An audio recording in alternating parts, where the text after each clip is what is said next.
شكرا يا ربي شكرا هديت قلبي شكرا نورت دربي شكرا شكرا يا رب شكرا يا ربي شكرا هديت قلبي شكرا. إن الحمد لله نحمده ونستعينه ونستغفره ونعوذ بالله من شرور أنفسنا ومن سيئات أعمالنا ومن يهده الله فلا مضل له ومن يضلله فلا هادي له وأشهد أن لا إله إلا الله وحده لا شريك له وأشهد أن محمدًا عبده ورسوله أما بعد فإن خير الحديث كتاب الله وخير الهدي هدي محمد صلى الله عليه وسلم وشر الأمور محدثاتها وكل محدثة بدعة وكل بدعة ضلالة وكل ضلالة في النار. وأعوذ بالله السميع العليم من الشيطان الرجيم.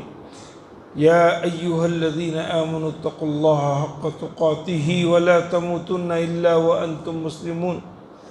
يا أيها الناس اتقوا ربكم الذي خلقكم من نفس واحدة خلق منها زوجها وبث منهما رجالا كثيرا ونساء واتقوا الله الذي تساءلون به والأرحام إن الله كان عليكم رقيبا.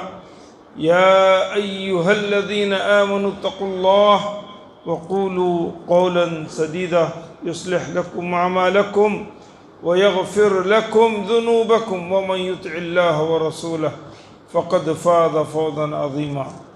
وقال الله تعالى وقال الرسول يا ربي إن قوم اتخذوا هذا القرآن مهجورا.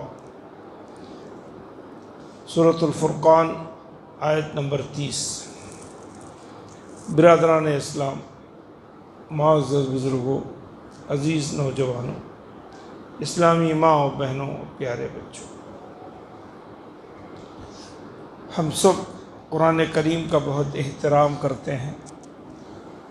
اگر کوئی اس کی بے حرمتی کرتا ہے تو ہم اس کو ڈانٹتے ہیں، غلط سمجھتے ہیں، اور دنیا میں کہیں اس کے خلاف میں کوئی کارروائی ہوتی ہے تو ہم محبت میں احتجاج کرتے ہیں.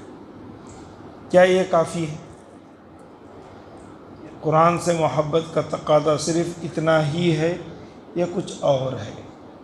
تو میں آج کے اس خطبے میں یہی بتانے کے لیے کوشش کروں گا کہ قرآن کے کچھ حقوق ہیں. قرآن کے کچھ حقوق ہیں. حق کا مطلب جیسے باپ کا حق بیٹے کو پالنا ہے، بیٹے کا حق باپ کی خدمت کرنا ہے. تو قرآن پر ہمارے کچھ حقوق ہیں، یعنی ہماری ذمہ داریاں ہیں قرآن کے تعلق سے. علماء نے 40 ذمہ داریاں لکھی ہیں. اتنی عزیز کتاب، اس پر ہمارا ایمان. کوئی بتا سکتا ہے کہ وہ ذمہ داریاں کیا ہیں؟ 40 ذمہ داریاں کیا ہیں؟ 40 حق کیا ہیں؟ کتنوں کو معلوم ہے؟ کتنے ہمارے نوجوانوں کو معلوم ہے؟ کتنے بزرگوں کو معلوم ہے؟ 40 حق ہیں قرآن کے، موٹے موٹے. اور اسی طریقے سے 40 آداب ہیں. آداب الگ ہیں، حقوق الگ ہیں. 80 آداب ہیں. بعض لوگوں نے 150 تک گنائے ہیں دونوں کو ملا کر. خیر، تو میں اس محفل میں، اس مجلس میں، اس خطبے میں آپ کو قرآن کے بنیادی حقوق کا ایک تعارف دے کر صرف ایک حق کے اوپر بات کروں گا. تبھی بھی بات پوری طریقے سے مکمل شاید نہ ہو، لیکن میں اشارہ دوں گا کہ اس کے بارے میں آپ سوچ سکتے ہیں. اللہ نے موقع دیا تو دوسرے حقوق کے بارے میں بات کروں گا. ان 40 حق میں سے میں صرف 7 حق کے بارے میں آپ کو بتاؤں گا. صرف بتاؤں گا کہ 7 حق بنیادی ہیں، فاؤنڈیشن ہے. اگر اس حق کو نہیں سمجھے تو آپ قرآن کو نہیں سمجھے، قرآن سے محبت نہیں کیے، قرآن کے تقاضے کو مکمل نہیں کیے. اگر آپ پھر دعویٰ کر رہے ہیں کہ میں قرآن سے محبت کر رہا ہوں تو حقیقی معنی میں آپ سچے جھوٹے ہیں. کھل کر بات کر رہا ہوں.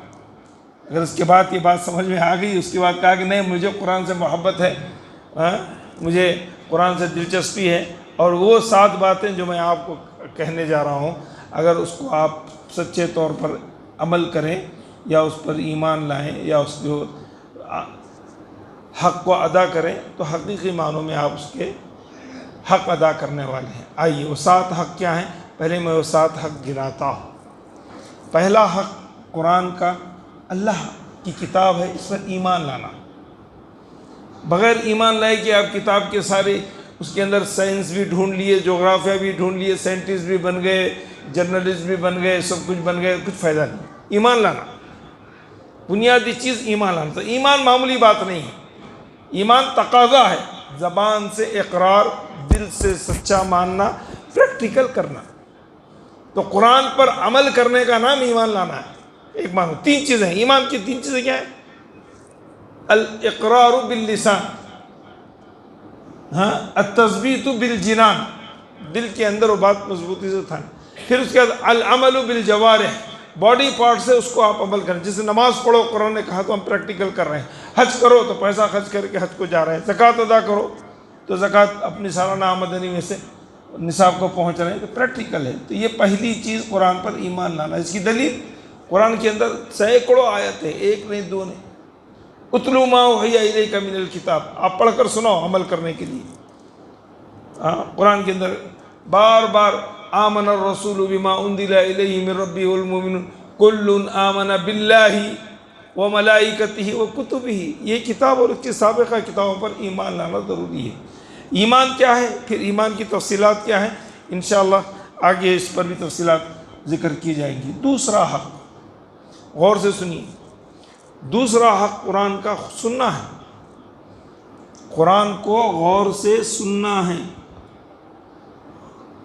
تیسرا حق، پھر میں پوری تفصیل غور سے قرآن سننا ہے اس پر میں بتاؤں گا۔ تیسرا حق قرآن کو پڑھنا ہے، سننے سے پہلے پڑھنا، پڑھنے سے پہلے سننا ہے، یاد رکھیے۔ پہلا حق ایمان لانا ہے، دوسرا حق سننا ہے، غور سے سننا ہے، سننا نہیں غور سے سننا ہے۔ تیسرا حق قرآن کو پڑھنا ہے، تلاوت کرنا ہے۔ چوتھا حق پڑھانا ہے، آپ کو اگر 1 لفظ بھی پڑھنے کے لیے آئے سامنے والے کو پڑھانا، اپنے سے جو نہیں جانتے ان کو پڑھانا۔ چوتھا حق پڑھنا، پڑھانا۔ 5واں حق قرآن پر غور و فکر کرنا ہے، تدبر کرنا۔ تدبر کی 2 قسمیں ہیں، ایک آیت جو آئی ہے اس پر تدبر کرنا، یا تفصیل سے ہر ایک صورت کو کس طریقے کی، اس کی کیا معنی ہے، کیا مفہوم ہے، اس سے سابقہ صورت سے اس صورت کا کیا تعلق ہے، کیا مفہوم ہو سکتا ہے، وہ جاننا۔ یہ اس کا 5واں حق ہے۔ 6واں حق اس پر عمل کرنا۔ قرآن کے اوپر پریکٹیکل کتاب ہے، عمل کے لیے اتاری گئی ہے، شو پیس کے لیے نہیں، دکھانے کے لیے نہیں، یہ انسان کے لیے عمل کے لیے کتاب اس کو دکھایا گیا ہے، تو اس کے اوپر عمل کرنا۔ 6واں کام، 7واں کام اس کی تبلیغ کرنا ہے، دعوت۔ قرآن صرف آپ پڑھ لیے، پڑھا لیے، سن لیے، سنا لیے، یاد کر لیے، عمل کر لیے نہیں، پھر اس کے بعد اس کا کام تبلیغ کرنا ہے، پہنچانا۔ یہ 7 کام ایک ساتھ کرنا ہے۔ آج سنیں گے، کل پڑھیں گے، پرسوں پڑھائیں گے، 2 مہینے کے بعد عمل کریں گے، 6 مہینے کے بعد دعوت کا کام دیں گے، چند سال، ایسا نہیں ہے۔ یہ 7 چیزیں ایٹ اے ٹائم انسان کو عمل کرنا ہے۔ ایمان، سننا، پڑھنا، پڑھانا، غور و فکر کرنا، عمل کرنا اور دعوت کا کام انجام دینا۔ اب ہم اپنے دل پہ ہاتھ رکھے بولیں، کیا قرآن کا حق ہم ادا کر رہے ہیں؟ کتنے لوگوں نے اس کو کتنی طریقے سے اس کا حق ادا کیا؟ بہت سارے تاجر ہیں، بہت سارے اسٹوڈنٹس ہیں، ان کے پیچھے ایک ذمہ داری ہوتی ہے، ارے پیمنٹس آنا ہے، لینے کے لیے فون کرتے، پیمنٹس دینا ہے، اس کے لیے انتظام کرتے، ایک فکر رہتے ایک انسان، بچے ایگزامس ہے، اس کے لیے تیاری کرنا ہے، اس کے لیے پریپیئر کرنا ہے، کسی سے نوٹس لینا ہے، کہیں کچھ کرنا ہے۔ عورتوں کو گھر کی ذمہ داری ہے، ناشتہ بنانا ہے، شوہر کو آفس جانا ہے، رات میں آنے سے پہلے کھانا تیار، ہر ایک کی اپنی ایک ذمہ داری اس کو سوچتے ہیں۔ لیکن قرآن کی ذمہ داری کے بارے میں سوچیں، نہیں سوچیں۔ اس کے بارے میں اللہ کے رسول صلی اللہ علیہ وسلم کی زبانی قرآن نے کہلوایا مسلمانوں کے تعلق سے، کہا قال الرسول، اللہ تعالیٰ کے رسول صلی اللہ علیہ وسلم کہیں گے، کب کہیں گے؟ فرمائیں گے قیامت کے دن کہیں گے، یا قومی، کہیں گے یا ربی، اے میرے رب، یا ربی، اے میرے رب، ان قوم اتخذوا هذا القرآن مہجورا، کہ میری قوم نے قرآن لیا، اتخذوا کے معنی لینا، میری قوم نے قرآن لیا چھوڑتے ہوئے، لیکن اس کی پرواہ نہیں کی۔ یہ اللہ کے رسول صلی اللہ علیہ وسلم شکایت کریں گے اللہ سے کہ اس امت کو کتاب دی گئی تھی، یہ موٹی موٹی 7 باتیں اور اس کے ساتھ مزید احکامات کے لیے، لیکن اس کو عمل نہیں کیا۔ اتخذوا هذا القرآن مہجورا، لے کے پسے پوچھ ڈال دیا، چھوڑ دیا۔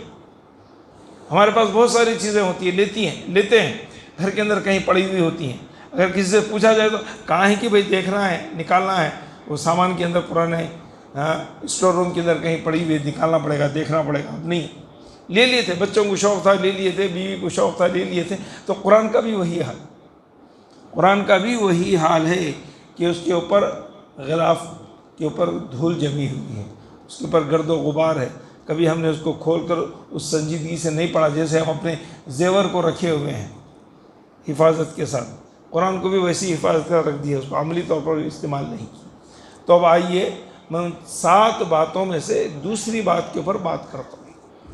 دوسری بات کیا ہے؟ قرآن کا غور سے سننا۔ یہ 7 کام عبادت ہے، قرآن کا ہر کام عبادت ہے۔ قرآن کا ہر کام، جو 40 حقوق بتائے گئے ہیں اس میں سے کوئی بھی قرآن کے تعلق سے آپ بات کریں گے وہ کام عبادت میں شامل ہے۔ تو قرآن کا سننا بھی عبادت ہے، قرآن کا سننا بھی عبادت ہے، اور عبادت بغیر ڈسٹرب کے ہوتی ہے۔ آپ نے کبھی میوزک لگا لے کے قرآن سنا کیا؟ کبھی کوئی نظم پڑھا لے کے آپ نے نماز پڑھی کیا؟ نماز عبادت ہے نا، اور نماز میں کیا پڑھی جاتی ہے؟ قرآن پڑھی جاتی ہے، باقی یہ سب اذکار ہے۔ اہم چیز کیا ہے؟ سورہ فاتحہ ہے، اس کے بغیر نماز مکمل نہیں ہوتی۔ آپ سورہ فاتحہ آدھی بھی نہیں پڑھ سکتے، پوری پڑھنا ہے۔ تو نماز عبادت ہے، قرآن عبادت ہے، اور عبادت کے اندر ڈسٹرب نہیں ہے۔ دلیل سورہ اعراف کی آیت نمبر 204، غور سے سنیے۔ اللہ تبارک تعالیٰ نے فرمایا وَإِذَا قُرِئَ الْقُرْآنُ، جب قرآن پڑھا جائے، وَإِذَا قُرِئَ الْقُرْآنُ فَاسْتَمِعُوا لَهُ، جب قرآن غور سے پڑھا جائے تو غور سے سنو۔ پڑھا جائے، کون پڑھیں؟ مولوی صاحب پڑھیں، مدنی عالم ہو، مکی عالم ہو، کہیں کے فارغ ہوں وہ پڑھیں، وہ نہیں، کوئی بھی پڑھے، بچہ پڑھے، عورت پڑھے، کافر پڑھے، آواز قرآن کی ٹی وی سے آئے، آپ کے موبائل سے آئے، اذا قرئ القرآن فاستمعوا، ادب، سننا نہیں، غور سے سننا۔ سنتے بہت ساری چیزیں ہیں، عمل نہیں کرتے۔ سننے والی ہر چیز عمل کے قابل نہیں ہوتی۔ آپ کے بازو سے گاڑی جا رہی ہے، اس کی آواز بھی آتی ہے، سنتی ہے، کوئی ایکشن لیتے ہیں، سامنے کھڑے رہ کے ہارن مارو، بچہ نہیں ہٹتا، ایکشن نہیں لیتا، کیونکہ وہ سنتا ہے، غور سے نہیں سنتا۔ وہ سننے میں، غور سے سننے میں بہت فرق ہے۔ ہاں، بہت ساری باتیں چلتے ہوئے بس میں، کار میں، بہت سارے لوگوں کی باتیں ہم سنتے ہیں، اس پر ایکشن نہیں لیتے ہیں، کیونکہ وہ باتیں سنتے ہیں، سن کے ایکشن لیتے ہیں۔ غور سے جب سنتے ہیں تو اس پر ایکشن لیتے ہیں۔ عربی زبان کے اندر کسی لفظ میں زیادہ معنی الفاظ ہوں تو اس کے معنی بھی زیادہ ہوتے ہیں۔ سمعن میں 3 لفظ ہیں، سین میم عین، استماع میں 6 لفظ ہیں، ڈبل پاور ہو گیا اس کا۔ تو اس لیے کثرت الالفاظ تدل علی کثرت المعنی، عربی کا قاعدہ ہے، جب الفاظ بڑھ جاتے ہیں تو معنی کا پاور، معنی کی قوت بھی بڑھ جاتی ہے۔ تو قرآن سننا نہیں، قرآن غور سے سننا ہے۔ سننے میں انسان نیگلیکٹ کر سکتا ہے، غور سے سننے میں نیگلیکٹ نہیں کر سکتا ہے۔ مثال دیتا ہوں میں، ہارٹ کا مریض ہے، سیریس حالت میں آپ ڈاکٹر کے پاس لے کے گئے، ڈاکٹر جو بولتا ہے، آپ اس سے جو اس کے بات کرتے ہیں، آپ اس وقت موبائل کے اوپر گیم کھیلتے کیا؟ ہاں، یا کسی بازو والے سے بات کرتے، ارے کیا ہے یار، کیا کھانا ہے آج، کیا ہے پروگرام، ارے چل وہاں دکان کھلی کر دینا، نہیں دیں گے کیا بول کے پوچھتے ہیں. سیریسلی ڈاکٹر سے بات کرتے ہیں آپ، اپنا پرسنل کیس ہے، ڈاکٹر ایسے کیس کو مار دے گا، تم کو دلچسپی نہیں ہے، تمہارا باپ مارا زندہ رہو، تم بات ہی نہیں کرو، نکلو یہاں سے بول کے بولتا ہوں. کسی وکیل کے پاس بیٹھے ہوئے ہیں آپ، کسی ایڈوکیٹ کے پاس بیٹھے ہیں، اپنے کیس کو ڈسکس کر رہے ہیں، تو کسی کو اور کو ڈسٹرب کرتے نہیں، آپ بالکل سیریسلی اس کی بات کو سنتے ہیں. ہاں اچھا، وکیل، جج اور ڈاکٹر کی بات چھوڑیے، ہم دو آدمی آپس میں بات کر رہے ہیں، دو آدمی کوئی آپس میں کھڑے رہ کر بات کر رہے ہیں، کوئی تیسرا آدمی آ کے انٹرفیئر کرتا ہے تو اس کو بولتا ہے میں عقل نہیں ہے، بات کر رہے ہیں نا، صبر کرنا، بات کرتے ہیں بات کریں گے. ایک انسان دوسرے انسان کے اندر انٹرپریٹ کرتا ہے، ڈسٹرب کرتا ہے تو گوارا نہیں ہے. یہ اللہ کا کلام ہے، یہ کلام اللہ ہے، اللہ ہم سے مخاطب ہے، انسان سے مخاطب ہے. میں نے گزشتہ بتایا تھا انسان قرآن کا موضوع ہے، تو پھر ہم اس میں ڈسٹرب کیسے کریں گے؟ قرآن ان الانسان کہہ رہا ہے، یا ایھا الانسان کہہ رہا ہے، قرآن یا ایھا الناس کہہ رہا ہے، یا ایھا الذین آمنوا کہہ رہا ہے، یا ایھا الذین کفروا کہہ رہا ہے. ہم مخاطب ہیں انسان کی حیثیت سے، مومن کی حیثیت سے، مسلم کی حیثیت سے ہم مخاطب ہیں. تو کیسے جب اللہ ہم سے مخاطب ہے تو ہم انسان کو گوارا نہیں کرتا تو ہم دنیاوی ڈسٹرب کیسے گوارا کریں گے؟ اذا قرئ القرآن، ہم کیا سمجھتے ہیں؟ ٹی وی پر قرآن کی تلاوت چل رہی ہے تو گھر کے اندر برکت آ رہی سمجھتے ہیں، غلط ہے. آپ استیری بھی کر رہے ہیں، ادھر تلن بھلن بھی ہو رہا ہے، بچے گیمز بھی کھیل رہے ہیں، قرآن کی تلاوت بھی ہو رہی ہے، آپ فارمیلٹیز ہیں، اس سے برکت نہیں آئے گی، یہ زحمت ہوگی. قرآن کا حق لگا دیا گیا قرآن، تو سب کام چھوڑ کر 100% آپ کو غور سے سننا ہے. یہ ذہن میں بٹھا لیجئے. آپ گاڑی چلا رہے ہیں، قرآن کی تلاوت لگائیں، غلط. اگر آپ صرف تلاوت سن رہے ہیں تو ڈرائیور کو آپ کی گاڑی کی آواز کے اوپر بھی توجہ دینا ہے، ٹریفک کے اوپر بھی دیکھنا ہے، رائٹ لیفٹ بھی دیکھنا ہے، تو وہ قرآن کے اوپر کنسنٹریشن نہیں کر سکتا. اگر آپ سمجھ رہے ہیں کہ یہ برکت کی بات ہے، نہیں، یہ عمل کی کتاب ہے. اگر آپ پڑھ رہے ہیں، سن رہے ہیں، لگائے ہیں تو اس کو غور سے سننا چاہیے. صرف قرآن نے یہاں تک نہیں کہا اذا قرئ القرآن فاستمعوا له وانصتوا، خاموش رہو، خاموش، پن ڈراپ سائلنس. قرآن پڑھتے وقت، تلاوت کرتے وقت اللہ کے رسول صلی اللہ علیہ وسلم نماز میں پڑھ رہے تھے، آپ نماز پڑھا رہے تھے، پیچھے سے صحابہ بھی پڑھ رہے تھے. نماز کے بعد آپ نے پوچھا کچھ پڑھ رہے تھے کیا؟ پیچھے کوئی بات ہوئی کیا؟ تو صحابہ نے کہا اللہ کے رسول ہم بھی قرآن پڑھ رہے تھے. کہا کہ نہیں، سنو، سوائے سورہ فاتحہ کے امام کو سنو، امام کیا پڑھ رہا ہے. نماز کی حالت میں بھی آپ کوئی دوسری تلاوت نہیں کر سکتے، امام کی تلاوت کو سننا ہے سوائے سورہ فاتحہ کی. قرآن سننا یہ عبادت ہے. قرآن کے درمیان اس کے کیا اثرات ہیں؟ قرآن انسانی کتاب نہیں ہے، آسمانی کتاب ہے. آپ نے کہیں سنا کبھی سورہ فاتحہ کا ترجمہ پڑھا گیا ہے کہ کسی کو دم کرنے کے لیے؟ وہ امریکہ میں ہو، چائنا میں ہو، جاپان میں ہو، فرینچ میں ہو، لندن میں ہو، پنجاب میں ہو، ہندوستان میں کہیں بھی ہو، اس کا ترجمہ نہیں پڑھا جاتا. قرآن کے عربی کے الفاظ پڑھے جاتے ہیں، الحمدللہ رب العالمین الرحمن الرحیم. اس معنوں میں تاثیر ہے، تاثیر ترجمے میں نہیں ہے. پنجابی میں ترجمہ الگ اسٹائل کا ہوگا، اردو میں خود دسیوں قسم کے ترجمے ہیں. ترجمہ مطلوب نہیں ہے، مطلب الفاظ ہے قرآن کی. وہ الفاظ ہمارے دل و دماغ پر اثر انداز کرتے ہیں. ماں کی پیٹ میں بچہ ہوتا ہے نا، جنین، ابھی ڈلیوری سے پہلے 4 مہینے کے بعد سے اس کو سننے کی صلاحیت پیدا ہو جاتی ہے. دیکھنے سے پہلے، آنکھوں کی صلاحیت سے پہلے سننے کی صلاحیت پیدا ہو جاتی ہے. تو سننا وہاں سے شروع ہوتا ہے. تو ماں گانے سن رہی ہے تو بیٹا بھی سن رہا ہے، ماں قرآن کی تلاوت کر رہی ہے تو بیٹا بھی وہ تلاوت سن رہا ہے، ماں اگر سیریل دیکھ رہی ہے تو ماں بھی، بیٹا بھی وہ سیریل دیکھ رہا ہے جنین پیٹ کے اندر. تصور کر لیجیے وہاں سے. یہ سلسلہ کب تک رہتا ہے؟ ہمارے بچے بیمار ہوتے ہیں نا، بچے بیمار کم ہوتے ہیں. اللہ تعالیٰ چھوٹے نونوار بچوں کے کیا کمی کر رکھا؟ نہیں، وہ ڈپریشن میں ہوتے ہیں. وہ ڈپریشن میں کیوں ہوتے ہیں؟ ہم ان کی بات نہیں سنتے. ڈپریشن میں کیوں ہوتے ہیں؟ ہم ان کی بات نہیں سنتے. ادھر جاؤ جی، اماں کے پاس جاؤ، تمہاری ممی سے جا کے بات کرو، تمہاری مما سے بات کرو. باپ انٹرسٹ نہیں لیتا اس میں. اگر ان کی بات کو غور سے سنیں، بچے کو نیند نہیں آ رہی ہے، پیٹ خراب ہو گیا ہے، یہ کیوں ہے؟ ہم اس کی بات نہیں سن رہے، اس کا ڈپریشن خراب، وہ اس کا ہاضمہ خراب ہو گیا، سوچنے لگا رہے میرے پپا میری طرف نہیں دیکھ رہے ہیں، میرا باپ میری طرف توجہ نہیں دے رہا ہے، آپ اس کی بات کو غور سے سنیں، خوش ہو جائے گا. بچے کی اندرونی جتنا اس کا خون کا دوران ہے جو نارمل تھا وہ اپڈیٹ ہو جائے گا، ہاضمہ ٹھیک ہو جائے گا. سر میں درد ہو گیا، ڈاکٹروں کے چکر لگائیں گے، سر میں درد ختم ہو جائے گا. پیٹ خراب ہے بول کے آپ سوچتے رہیں گے، نہیں، ہمارے نگلیکٹ کرنے کی وجہ سے وہ بچہ ویسا ہو رہا ہے. کیوں؟ توجہ نہیں دے رہے ہیں. کوئی اور علاج نہیں ہے اس کا. اس عمر کے اندر بچے بیمار ہونا تعجب کی بات ہے، ایسا نہیں ہو سکتا. تو قرآن سننا ہے ہمارے کئی امراض کا علاج ہے. جانتے ہیں کسی شخص کے اندر جن سرایت کر جاتا ہے، ہاں، جس کو ہم آصف زدہ کہتے ہیں، اس کے سامنے قرآن کی تلاوت کرتے تو بے چین ہوتا ہے، بے چین. قُلْ أُوحِيَ إِلَيَّ أَنَّهُ اسْتَمَعَ نَفْرٌ مِّنَ الْجِنِّ. سورہ جن کے اندر کیا کہا گیا کہ انہ استمع نفر من، غور سے سنا انہوں نے. قالوا آمنا، ہم نے ایمان لیا. کہا کہ ہم ایمان لیا. قرآن غور سے سننے کے بعد انسان ایکشن لیتا ہے. ایکشن، غور سے سننے کے بعد ایکشن. غور سے نہیں سنے تو ایکشن نہیں ہوتا. صرف سنیں گے تو عمل نہیں ہوگا، اس پر ایکشن ہوگا. ایکشن کب ہوتا ہے؟ جب غور سے سنتے ہیں. صحابہ کرام جو کفر میں مبتلا تھے، شرک میں مبتلا تھے، ایمان کیسے لائے؟ قرآن کو انہوں نے سنا. لبید بن ربیہ بہت بڑے شاعر تھے، بہت بڑے شاعر تھے. زمانے جاہلیت میں ان کا کلام خانہ کعبہ کے دروازے کے اوپر لٹکا ہوا تھا.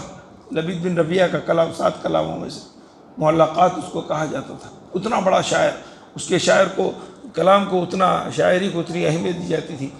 اس نے صرف لبید بن ربیہ نے 80 سال کی عمر میں سورہ کوثر سنا. اعوذ باللہ من الشیطان الرجیم، بسم اللہ الرحمن الرحیم. انا اعطیناک الکوثر فصل لربک وانحر ان شأنک هو الابتر. بھونچکا ہو گیا، ہوش اڑ گئے. کہنے لگا یہ کلام، اتنا بڑا شاعر کہہ رہے لیس ھذا کلام البشر، یہ انسان کا کلام نہیں. شاعری چھوڑ دی، اسلام لے آئے. سننا، غور سے سننا. کبھی کہا کیا ہم نے کسی مولوی کو بلا کر بیٹھے کہ بیٹا ذرا آپ کی قرات سنائیے، مجھے سننا ہے؟ کبھی سنا ہم نے ایسا؟ کبھی کیا ہم نے؟ کبھی ہمارے گھر کے خاندان کے اندر بہت سارے خواتین بھی اچھا قرآن پڑھتی ہیں، آئے تو کھانے تو اچھے پکا لیتے ہیں، باتیں بھی بہت اچھی اچھی کر لیتے ہیں. کہا کہ بھائی آج سب مل کے قرآن سنیں گے. ہماری بچیوں کا قرآن ہم نے سنا. بچے کا انٹرویو لیتے ہیں، بیٹا آئی ٹی میں آپ نے کیا کیا ہے، کس کمپنی میں آپ کی پوسٹنگ ہوئی ہے، یہ سارے. کبھی پوچھا آپ نے اس کو سورہ ملک یاد ہے بیٹا؟ سوتے وقت پڑھنا چاہیے. کبھی کہا آپ نے کہا اللہ کے رسول صلی اللہ علیہ وسلم سورہ سجدہ پڑھا کرتے تھے، آپ کو یاد ہے؟ بیٹا جمعہ کے اندر کون سی صورتیں پڑھتے ہیں آپ کو معلوم ہے؟ کبھی ہم نے دولہا سے سوال کیا، اس کا امتحان لیا، بتا کہ بیٹا ذرا سورہ فاتحہ صحیح قرات سے پڑھ کر سنا دو. یہ ہمارا معیار نہیں. ہمارا معیار کہ تمہاری آمدنی کتنی ہے، گھر کتنے فلور کا ہے. یہ قبر کے اندر جانے والی چیز ہے. یہ بچی کو بخشش کروائے گی. اللہ کے رسول نے تو کہا کہ میاں تمہارے پاس کچھ لینے کے لیے نہیں ہے، قرآنی مہر بنا دو. اس چیز کو ضائع کر رہے ہیں. اللہ کے رسول ایک چادر ہے وہ بھی دے دوں گا تو میں کیا پہنوں گا. کہا انگوٹھی لا لو لوہے کی. کہا اللہ کے رسول ڈھونڈا، سڑک پہ بھی ڈھونڈا، فٹ پاتھ پہ بھی ڈھونڈا، زمین کے اوپر ہر جگہ ڈھونڈا. ایک انگوٹھی میں پوچھا حل معک من القرآن، ما معک من القرآن، تمہارے ساتھ کچھ یاد ہے، قرآن یاد ہے؟ کہا کہ ہاں اللہ کے رسول فلاں فلاں فلاں فلاں صورت یاد ہے، سورہ بقرہ یاد ہے. کہ زوجتک ما معک من القرآن. کیا عظیم نعمت، ایسی عظیم چیز. کہا کہ تمہارے پاس قرآن ہے، یہی تمہارا مہر ہے، یہی ہمارا مہر ہے. کسی نے کہا آج تک ایسا؟ کسی نے، ہماری بچیوں نے اس چیز کو قبول کیا؟ اللہ کے رسول صلی اللہ علیہ وسلم صحابہ کرام سے قرآن سنتے تھے. ابو موسیٰ اشعری رضی اللہ تعالیٰ عنہ مسجد میں بیٹھے ہوئے تلاوت کر رہے ہیں مسجد نبوی میں. اللہ کے رسول صلی اللہ علیہ وسلم گھر سے نکل کر باہر جا رہے تو کانوں میں قرات کی آواز آ گئی، رک گئے. آواز نہیں، حرکت نہیں، کچھ نہیں. کائنات کے رسول رحمت للعالمین ابو موسیٰ اشعری کی قرات پر کھڑے رہ گئے، جم گئے. غور سے سنا. ایسا ہوتا ہے نا کہ آدمی پڑھتا ہوا پیچھے کوئی دور سے آیا تو محسوس ہوتا ہے کوئی آئے ہے، تو انہوں نے پلٹ کے دیکھا، وہاں اللہ کے رسول صلی اللہ علیہ وسلم ہے. انہوں نے قرات ختم کر دی. کہا ابو موسیٰ تمہاری قرات بڑی اچھی تھی. تعریف کی اللہ کے رسول نے، ان کی قرات غور سے سنا. کہا کہ تمہاری قرات بڑی اچھی ہے. تو انہوں نے کہا یا رسول اللہ اگر مجھے معلوم ہوتا یا رسول اللہ صلی اللہ علیہ وسلم آپ میری قرات سن رہے ہیں میں اور اچھا پڑھتا. قبیلے یہ اشعری تھے، اشاعرہ یمن کا قبیلہ تھا، یمن والے کثرت سے قرآن پڑھتے ہیں. ان کا ایک محلہ تھا مدینے میں، اللہ کے رسول صلی اللہ علیہ وسلم ان کے محلے میں گھومتے تھے، دروازوں کو کان لگاتے تھے، کھڑکیوں کو کان لگاتے تھے، دیوار کو کان لگاتے تھے. یہ لوگ اپنے محل گھروں کے اندر ان کی عورتیں، ان کے بچے، ان کے مرد قرآن پڑھتے تھے. شہد کی مکھیوں کے گونجنے کی طرح قرآن کی آواز آتی تھی. اللہ کے رسول سنتے تھے، جا کے ان کے محلے میں جاتے تھے. اللہ کے رسول صلی اللہ علیہ وسلم فرماتے ہیں میں جیش لشکر جو فوج کا لشکر ہوتا ہے، بڑا لشکر پھیلا ہوا ہے ہزاروں کی تعداد میں، لیکن میں قبیلے اشاعرہ کو پہچان لیتا ہوں. کہاں پر قبیلے اشاعرہ کے لوگ بیٹھے ہوئے ہیں. کہا کہ اللہ کے رسول آپ کیسے پہچانتے ہیں؟ کیا پر وحی آتی ہے؟ کہا کہ نہیں، یہ قبیلے اشاعرہ جہاں رہتے ہیں وہاں تلاوت کرتے ہیں، وہ تلاوت کی آواز کو میں سنتا ہوں، تلاوت کی آواز کو سنتا ہوں. آپ جانتے ہیں ایک مرتبہ اللہ کے رسول صلی اللہ علیہ وسلم عبداللہ ابن مسعود کو بلایا، عبداللہ ابن مسعود رضی اللہ تعالیٰ عنہ کو بلایا. عبداللہ لبیک یا رسول اللہ کہا کہ عبداللہ مجھے قرآن پڑھ کر سناؤ، مجھے قرآن پڑھ کر سناؤ. عبداللہ ابن مسعود تعجب میں پڑھ گیا، یا رسول اللہ قرآن تو آپ پہ نازل ہوتا ہے، قرآن تو آپ پہ نازل ہوتا ہے، میں آپ کو پڑھ کر سناؤں؟ القرآن انزل علیک، اللہ تعالیٰ نے آپ پر قرآن کو نازل کیا. تو اللہ کے رسول نے کہا کہ اريد ان اسمع من غیری، میں دوسروں سے قرآن سننا چاہتا ہوں. اللہ کے رسول قرآن سننا چاہتے ہیں، تو یہ سنت ہے. اس سے کیا معلوم ہوا؟ قرآن کو دوسروں سے بٹھا کر پڑھانا سننا سنت ہے. اس سنت پر ہم نے کبھی عمل کیا؟ عبداللہ ابن مسعود نے سورہ نساء کی تلاوت شروع کی، سورہ نساء کی تلاوت شروع کی. پڑھتے گئے وَكَيْفَ إِذَا جِئْنَا بِكَ عَلَىٰ هَؤُلَاءِ شَهِيدًا وَجِئْنَا مِن كُلِّ أُمَّةٍ بِشَهِيدٍ وَجِئْنَا بِكَ عَلَىٰ هَؤُلَاءِ شَهِيدًا. یہ آیت پر پہنچے. وَكَيْفَ إِذَا جِئْنَا مِن كُلِّ أُمَّةٍ شَهِيدًا، ہر نبی کو اس کی امت پر گواہ بنایا جائے گا اور آپ کو سب پر گواہ بنایا جائے گا. إِذَا جِئْنَا بِكَ عَلَىٰ هَؤُلَاءِ شَهِيدًا. اللہ کے رسول صلی اللہ علیہ وسلم تلاوت کو سنتے ہوئے رونے لگے. سن رہے تھے، تلاوت کو سن رہے تھے. یہ آیتیں آپ پر ہی نازل ہوئی. دوسروں سے سننے کے بعد ایکشن الگ ہوا، رونے لگے. آپ نے کہا کفا یا عبداللہ، عبداللہ رک جاؤ. حضرت عبداللہ ابن مسعود رک گئے، پلٹ کے دیکھا کہ اللہ کے رسول کی آنکھوں سے آنسو جاری تھے. ان آیتوں میں وہ اثر ہے. صحابہ کرام ایک ایک آیت کو ایک رات، پوری رات ایک آیت پڑھا کرتے تھے. اس کا اثر ویسا ہوا کرتا تھا. حضرت عمر، کیا درجہ، کتنے شاندار خلیفہ اور کتنی اونچی بھاری بھرکم آواز، بہت بڑے عالم. اللہ کے رسول نے کہا کہ ہر امت میں ایک محدث ہوتا ہے. اگر میری امت کا محدث جو ہے حضرت عمر ہے. اتنا بڑا درجہ آپ کو بتایا. آپ جو سوچتے ہو وہی ویسی نازل ہوتی. ایک دو نہیں، 21 جگہوں پر ایسا ہوا جیسا اب حضرت عمر نے سوچا ویسے وہی نازل ہوئی. حافظ قرآن تھے، خطیب تھے، لیکن وہ قرات سیکھنے کے لیے اپنی خالہ کے پاس جاتے تھے. قرات سیکھنے کے لیے اپنی خالہ کے پاس جاتے تھے. اتنا اہتمام کیا کرتے تھے صحابہ. ابو بکر کو مسجد خانہ کعبہ میں نماز پڑھ رہے تھے تو وہاں سے منع کر دیا گیا. تو وہ اپنے گھر کے اندر اطراف میں ایک باؤنڈری بنا کر قرات کرنے لگے. صحن میں لڑکے، لڑکیاں، بچے، عورتیں سب جمع ہونے لگی. ان کو قرات پڑھتے تو ان کی قرات سننے کے لیے جمع ہوتے تو روتے تھے. حضرت ابو بکر روتے تھے تو ان کے اطراف کا مجموعہ روتا تھا، سن کر قرآن سن کر. قرآن سننے کے لیے کافر آتے تھے رات میں، رات کی تاریکی میں. ابو سفیان مسلمان نہیں ہوئے تھے، امیہ ابن خلف، ابو جہل، یہ راتوں میں چھپ چھپ کر اللہ کے رسول صلی اللہ علیہ وسلم کی قرات سنتے تھے. ان کو بھی شوق تھا. قرات، اس قرآن کو سننا عبادت ہے، غور سے سننا چاہیے. ایسے متعدد واقعات ہیں. اللہ کے رسول صلی اللہ علیہ وسلم ابی ابن کعب رضی اللہ تعالیٰ عنہ کے پاس گئے. کہا ابی، ابو منذر ان کا لقب تھا، ان کی کنیت تھی. کہا ابو منذر، اللہ نے کہا ہے کہ میں تم کو قرآن سناؤں. ہاں، اللہ کے رسول کو کہا کہ وہ قرآن سنائے. کس کو؟ ابی ابن کعب کو. صحابی ہیں، یہودی بہت بڑے عالم تھے، کعب الاحبار. انہوں نے کہا یا رسول اللہ، اللہ نے میرا نام لیا ہے. اللہ سمانی من فوق 7 سماوات. 7 آسمانوں پہ سے اللہ نے ابی ابن کعب کا نام لیا ہے کہ اس کے سامنے آپ قرآن پڑھیں. ہاں ابی، اللہ نے 7 آسمانوں سے تمہارا نام لے کر پڑھا ہے، اور یہ بھی کہا ہے کہ یہ پڑھو لم یکن الذین کفروا من اہل الکتاب والمشرکین منفکین حتی تأتیہم البینہ. یہ آیتیں اس سورت کو، سورہ بینہ کو میں پڑھ کر سناؤں. یہ شرف ہے کہ اللہ کے رسول صلی اللہ علیہ وسلم نے قرآن سنایا. ابی ابن کعب. عبداللہ ابن مسعود رضی اللہ تعالیٰ عنہ کا واقعہ ہے کہ سورہ یاسین نازل ہے، آسمان سے سورہ یاسین نازل ہے. اللہ کے رسول نے کہا کہ وہ کون ہے جو اس سورت کو کفار مکہ کو سنائے؟ کون ہے جو اس سورت کو کفار مکہ کو سنائے؟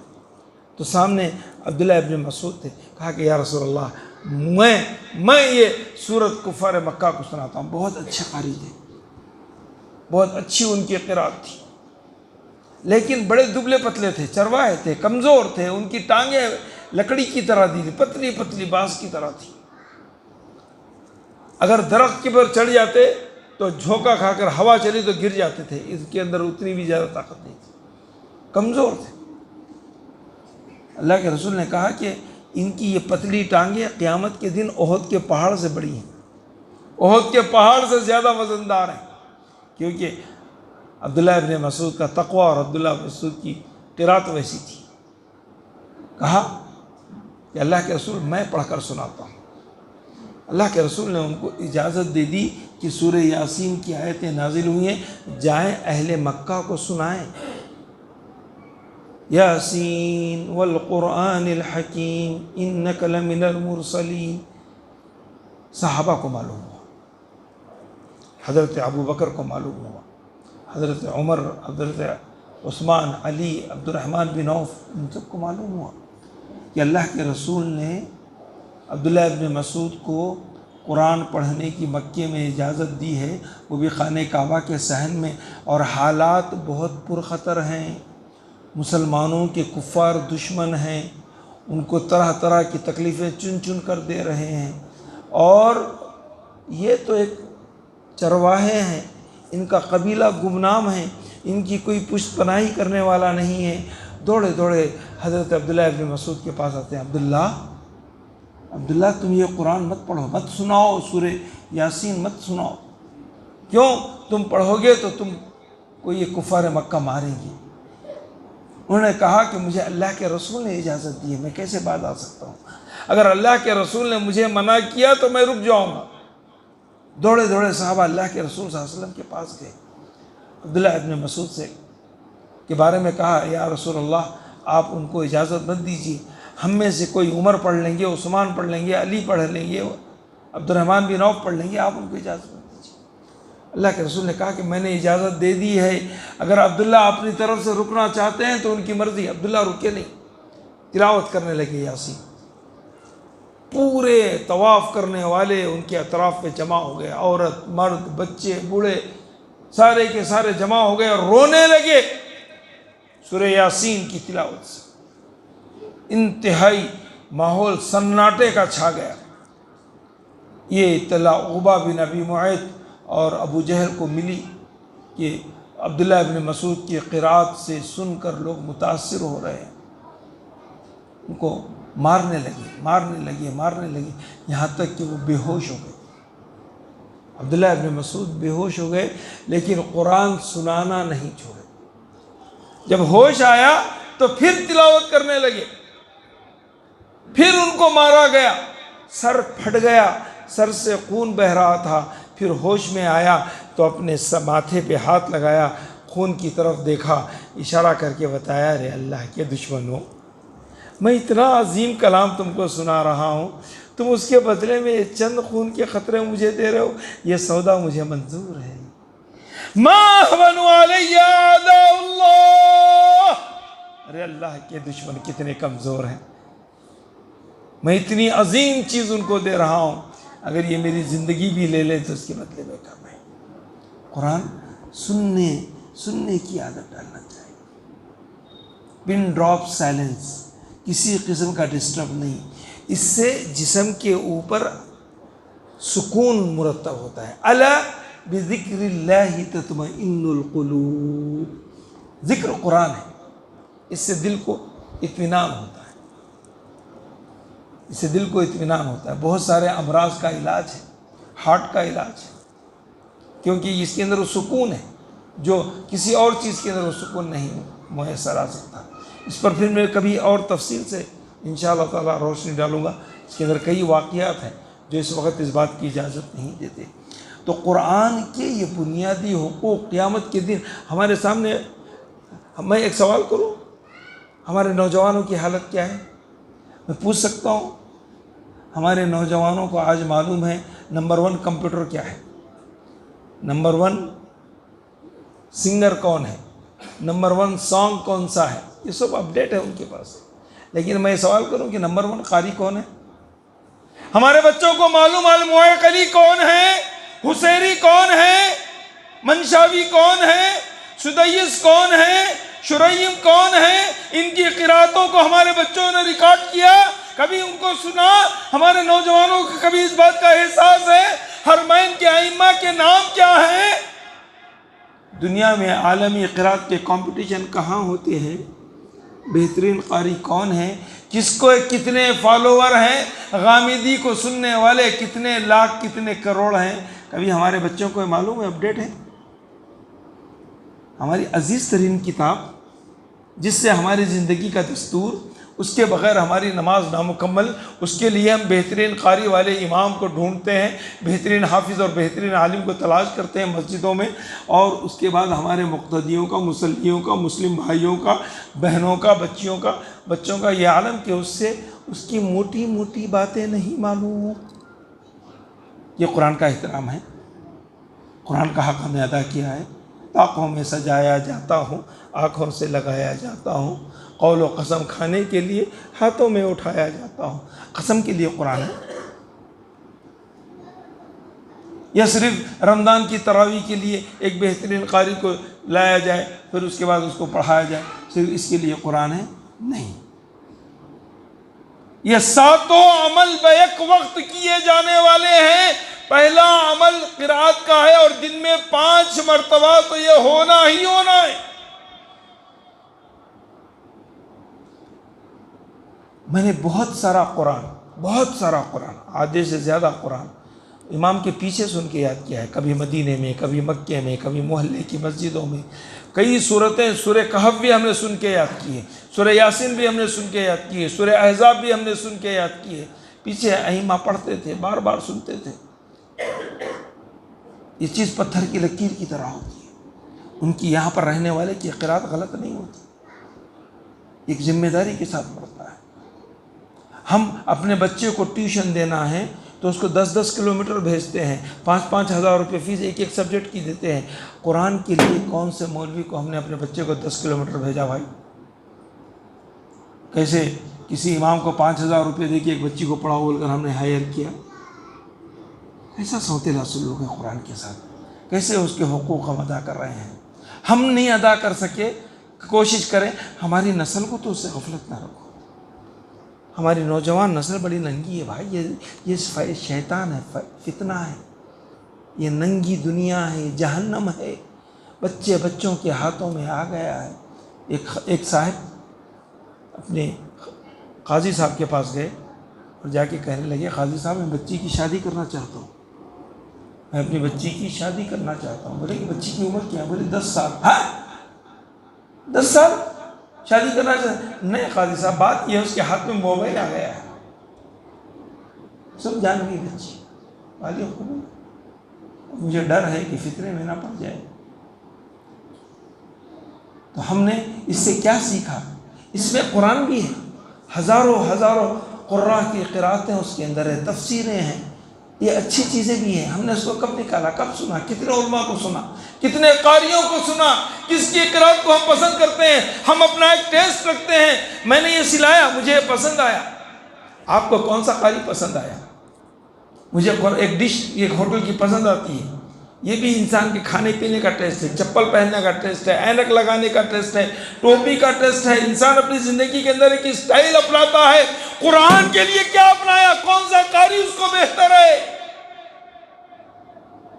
میرے والد کہا کرتے تھے کہ عشاء کی نماز اس زمانے میں 50 سال پہلے کی بات ہے، 60 سال پہلے کی بات ہے، حیدرآباد میں قاری عبدالباری بہت مشہور تھے، جو بزرگ لوگ ہیں وہ لوگ سمجھتے ہیں، وہ سکندرآباد کی جامع مسجد میں نماز پڑھاتے تھے، وہ تراویح کہیں اور پڑھتے تھے، صرف قرات مغرب یا عشاء میں ان کی قرات سننے کے لیے بیگم پیٹ سے وہاں جاتے تھے ان کی قرات سننے کے لیے، شوق ذوق کہ ہم نے ایسے کتنے ہمارے بہترین قراء کو ہم نے یاد کیا، ان کو سنتے ہیں، ان کو فالو کرتے ہیں۔ قرآن سننا سب سے بڑی عبادت ہے، غور سے سننا چاہیے، اس میں غفلت نہیں برتنی چاہیے، سنتے ہوئے کوئی اور کام نہیں کرنا چاہیے۔ خاموش رہو کا مطلب پن ڈراپ سائلنس رہو، خاموشی کے لیے بہت سارے الفاظ قرآن میں آئے، لیکن یہاں پر انصات کا مطلب یہ ہے کہ بولنے کی ضرورت ہے تو بھی نہ بولے۔ خطبہ جمعہ سننا عبادت ہے نا، یہ قرآن نہیں پڑھ رہا ہوں میں، اس میں تقریر کر رہا ہوں، جب اس کو سننے کے لیے حکم دیا گیا ہے تو قرآن کے بارے میں کتنا انسان کو سنجیدہ ہونا چاہیے۔ اللہ کا کلام ہے نا، یہ اللہ کا خطبہ ہے نا، اللہ کی تقریر ہے، یہ اللہ کا بیان ہے، تو اس میں انسان کو کیسے ڈسٹرب ہے؟ خطبے کے درمیان میں اگر کوئی کسی کو ہٹو بول کے بول رہا ہے تو اس کا جواب بھی آپ دے رہے ہیں تو فقط لغا، اس نے لغو حرکت کی، یہ تک خطیب کے معاملے میں گوارا نہیں ہے، تو اللہ کی کتاب کے بارے میں کیسا ہے؟ میں اللہ تبارک تعالیٰ سے دعا کرتا ہوں کہ اللہ تبارک تعالیٰ ہمیں قرآن کے سننے، قرآن پر پکا ایمان لانے، سننے، سنانے، پڑھنے، پڑھانے، عمل کرنے اور اس کا دعوتی انداز میں پیش کرنے کی توفیق عطا فرمائیں، اس کو ہماری آنکھوں کی ٹھنڈک، دل کا سکون اور زندگی کا مقصد بنائیں، آمین۔ وآخر دعوانا الحمدللہ رب العالمین۔ بارک اللہ لنا ولکم بالقرآن العظیم ونفعنا بآیات اللہ وذکر الحکیم۔